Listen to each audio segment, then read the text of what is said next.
No niin, moikka kaikille katsojille ja tervetuloa katsomaan uutta videota. Tässä videossa tutustutaan Kymenlaakson alueella Kouvolan Voikkaalla 1900-luvulla kulkeneeseen Harrankallio-Voikkaa junarataan. Ollaan tässä matkalla kohti Voikkaan entistä kolmioraidetta täällä Jäiskän tiellä, jossa tää Voikkaa-Harrankallio-rata on aikoinaan lähtenyt. Tässä on tosiaan entisen kolmioraiteen itäisellä sivulla, joka on nykyään purettu. Tässä maastossa kuitenkin näkyy selkeästi tämä entinen kohotettu ratalinjaus.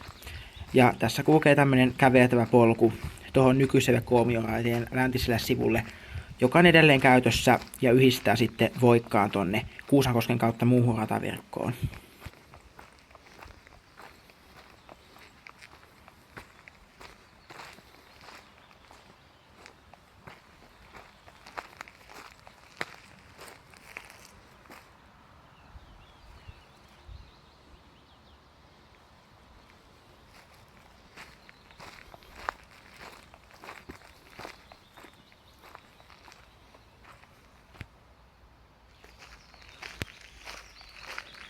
Ja tässä kohtaa kuljetaan Jälskän tietä myötäillen tätä entistä ratalinjausta kolmioraiteen itästä sivua pitkin kohti Kuparin tietä. Tien varressa nykyään taloja, mutta Kuparin tie on ihan tuossa muutaman 100 metrin päässä edessä. Ja siitä se jatkuu sitten kohti Harrankalliota.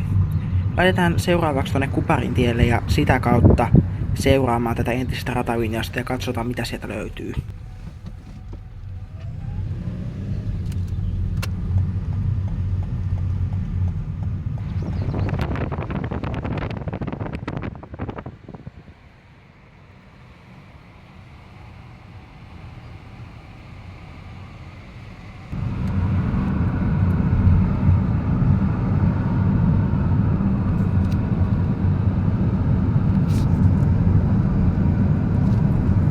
Nyt ollaan siirrytty Kuparin tieltä Multahovin tielle, eli hiukan idemmäksi.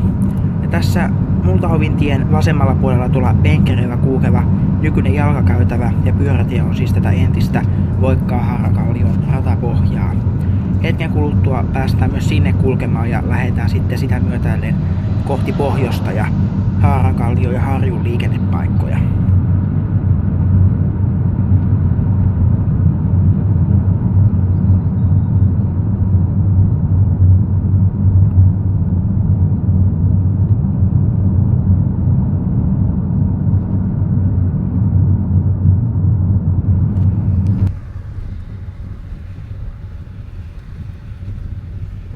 Ja nyt ollaan siirrytty tuota Multahovin tietä tähän entiselle ratapohjalle ja lähdetään sitä pitkin sitten kohti pohjoista.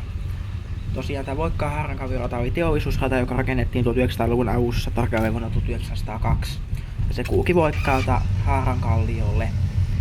Ja tähän näiden kahden liikennepaikan väliin mahtui sitten muun muassa Supanmäen, Kousa ja Vessarin seisakkeet. Ratakilometri niistä on kyllä tiedossa, mutta seisakkeesta ei löytynyt maastosta enää mitään jälkiä. Tosiaan sota-aikana täällä radalla oli erityisesti vuosina 1940 ja 1941 jonkin verran sotilasjunaliikennettä, mutta kaiken kaikkiaan radan käyttö oli siinä mielessä hyvin vähäistä.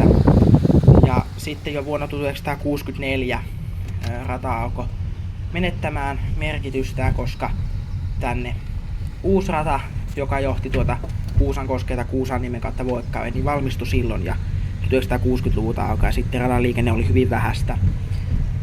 Ja sitten rata purettiin kokonaan 1981 vuonna, kun tehtiin Savon radan oikaisu ja valmistui uusi Venekallion tunneli, jota pitkin sitten junat kulki siitä eteenpäin kulkee edelleen Kouvolasta kohti Pieksämäkeä, joten tämä vanha rata jäi siinä mielessä tarpeettomaksi. Ja nykyisin tämä toimii tämmöisenä ulkoilureittinä. Mennään vielä kohta katsomaan vähän lähempää tuota Venekallion tunnelia. Tässä tosiaan kuljetaan Voikkaan ja Harrankallion välistä hiekkatietä kohti tuota Venekallion tunnelia ja entistä Harrankallion liikennepaikkaa.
Ja tosiaan tässä kohtaa ollaankin sitten saavuttu tänne entiselle Haarankallion liikennepaikalle Multamäkeen. Ja tässä oli puomi, että tonne lähemmäs Venekkalin tunnelia ei päässyt.